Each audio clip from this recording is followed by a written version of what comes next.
Welcome to another episode of Well Seasoned. My name is Brian Paulson. And you are? At Janos. Right on, baby.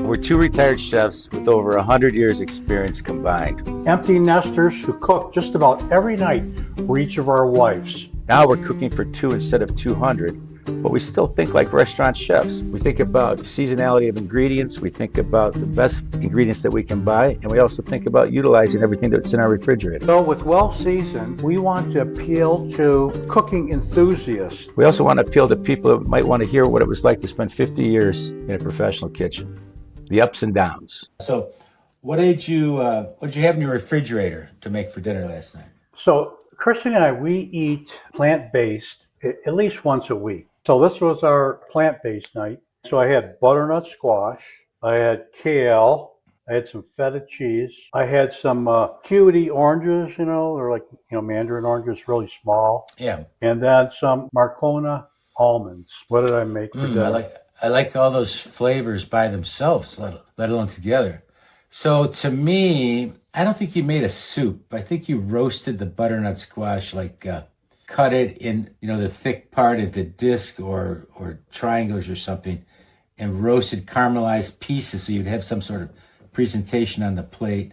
The kale, a pan braised with red pepper flakes or something like that, maybe olive oil on there.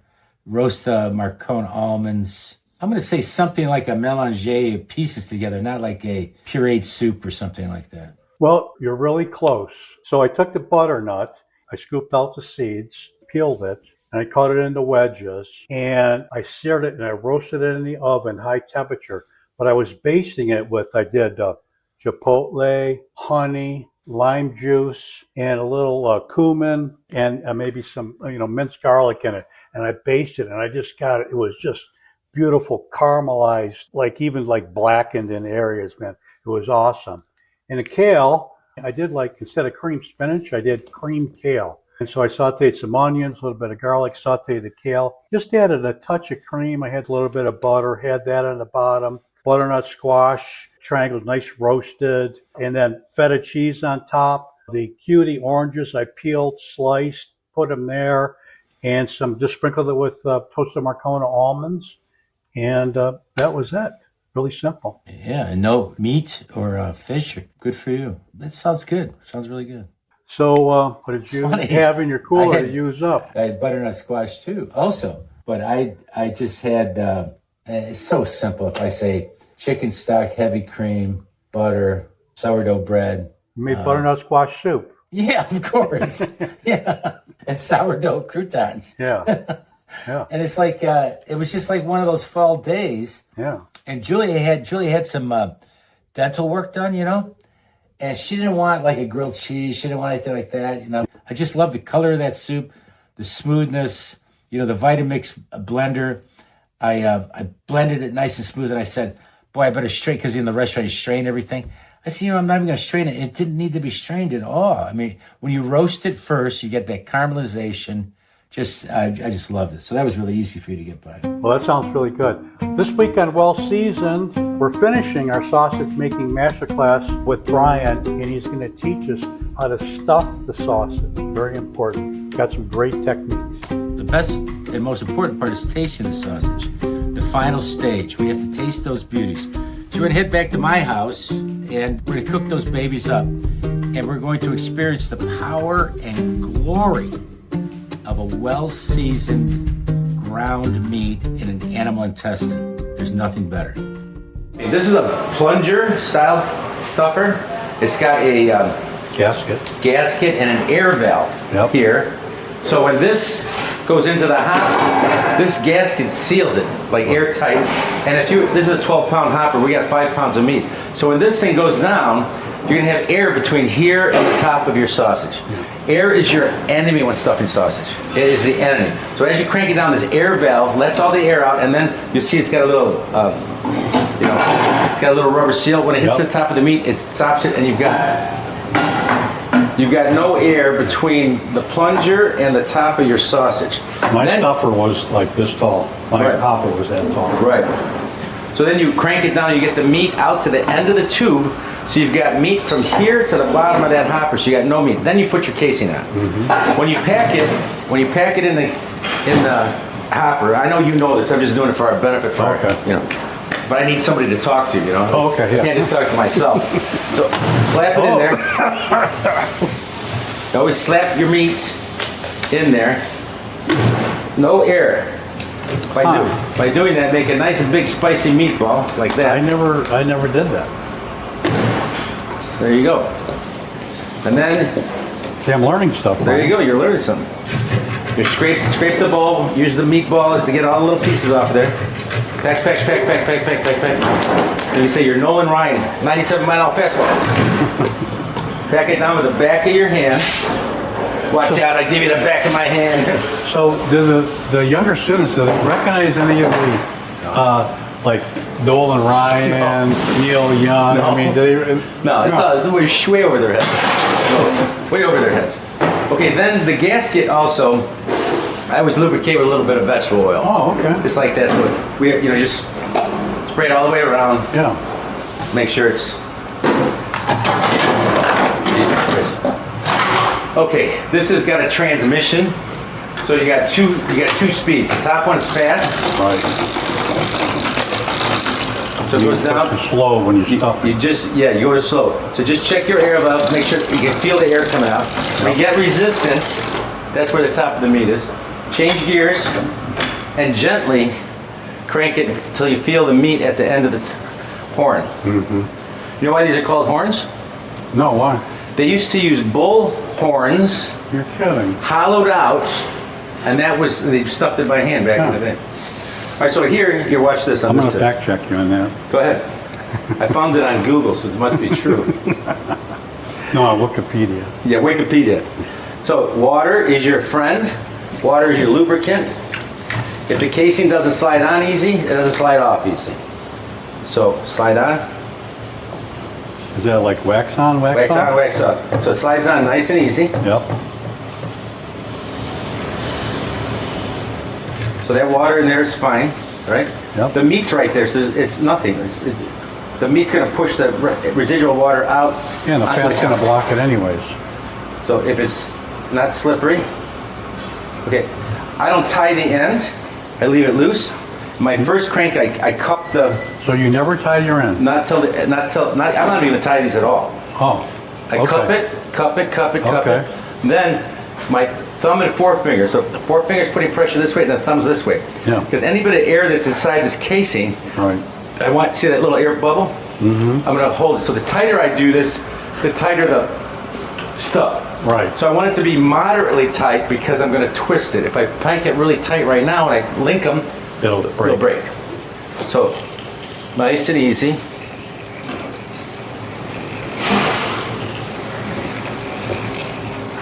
And they stop, go backwards.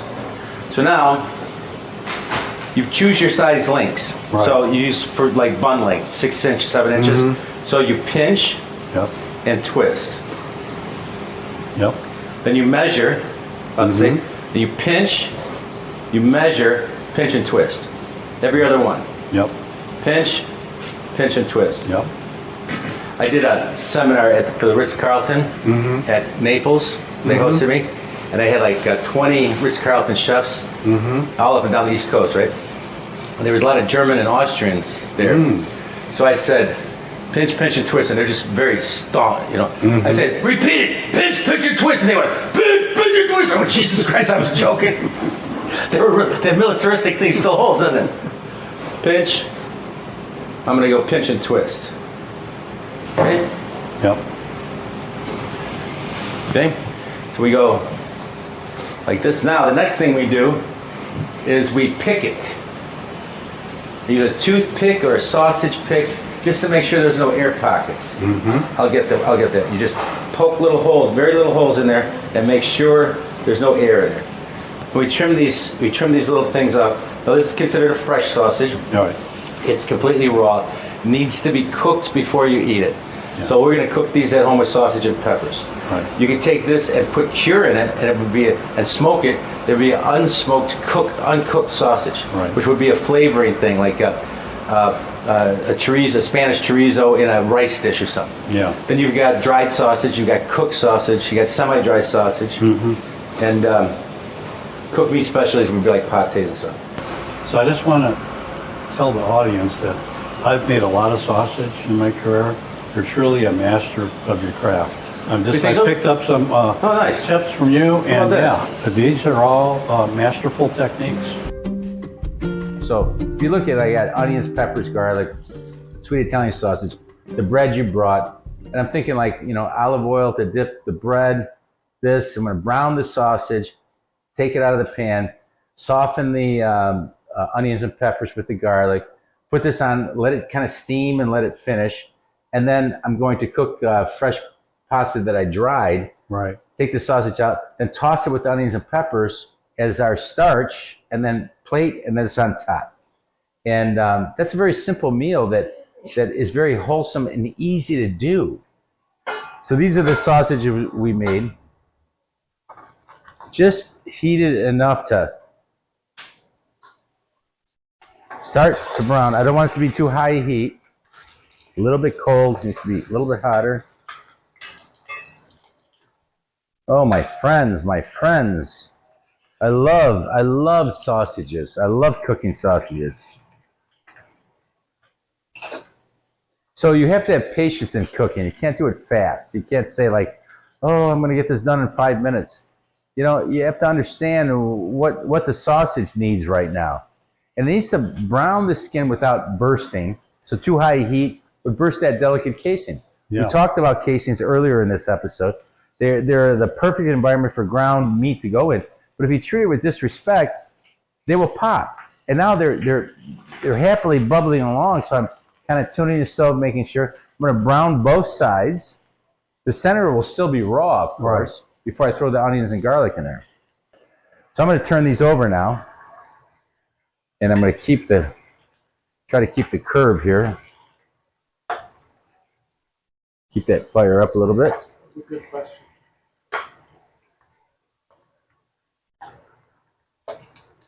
Oh, you see that? So that nice brown.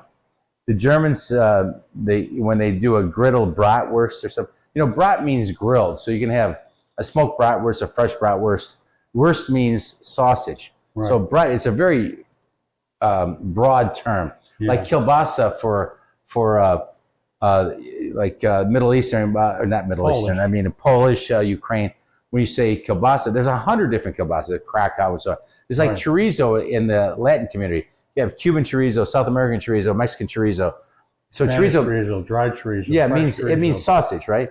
So the Germans, when you brown this, is the brat. That is actually called a brat when it's brown, and that's a beautiful thing. Usually you do it on a griddle like that, like a street food, something like that.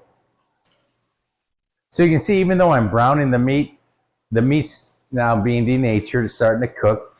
It's not extruding from the casing. It's still staying inside. It's happily cooking in its environment. It's saying, boy, I'm happy right now. And I'm getting brown, and I like this. And the rest of the process, I want to steam it. The steam comes from the juice from the vegetables when we cook it and put a lid. Good thing we have 2 dishwashers. All right, so now take these babies out. Careful not to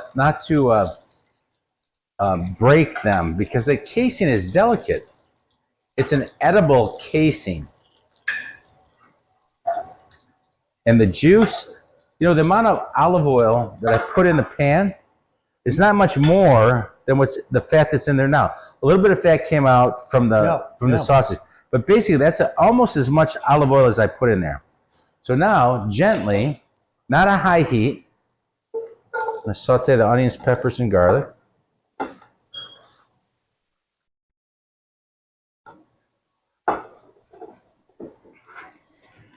I'm going to turn up a little bit, get it hot, get a little saute.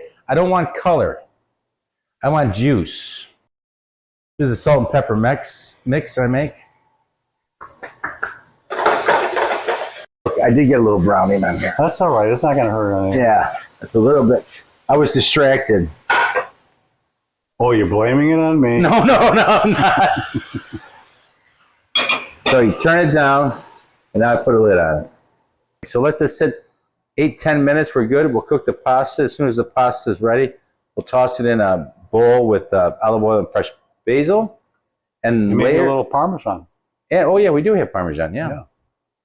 And not only Parmesan, but what do we have? Parmesan Reggiano, the king of cheese. Let me see the basil. I read something good. I don't know, somebody was interviewing Ari from Zingerman's, or he was writing it, and they said, so if you were stuck on an island, you could only have one cheese or one food, what would you eat? He said, I would bring, or what would you bring? He goes, I would bring Parmesan Reggiano, because you could eat it, you could use it as a salt enhancer, and it's just, multi-purpose, that you could use it on anything that you would be able to eat. So That's a good. yeah. Okay, buddy. Come on, leave it. Put it here. Leave it. Thank you. Feel your sausage. I mean, don't feel your sausage. Just feel your sausage. And they're almost done, really. So So you could probably set them off the heat, cook the pasta, right? yeah, that's what I'm thinking. Can you give me a little chiffonade on that basil? Sorry, I'm busy, man. Can I'll you get to it a little later. can you find some time here? That's the expensive Parmesan. I've got cheaper Parmesan, but I don't use that when you're around. That's going to go with the pasta. Thank you. This is fresh pasta that I made yesterday. Dried it. It won't take long to cook this.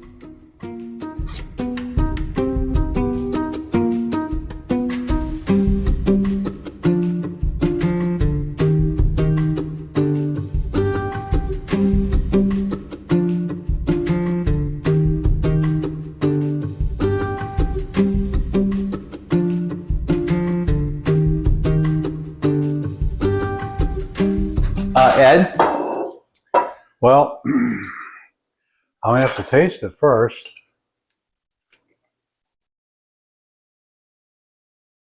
This is very well seasoned, man. I love it. I have not tasted it yet, but I've made this recipe 9,864 times. No, 9,865 times now. And I know what it tastes like. It's a wholesome, real, just simple meal that anybody can make at home. And it'll bring joy and wonderfulness to your family. And if you can, have a glass of wine with it. That's what I'm going to do.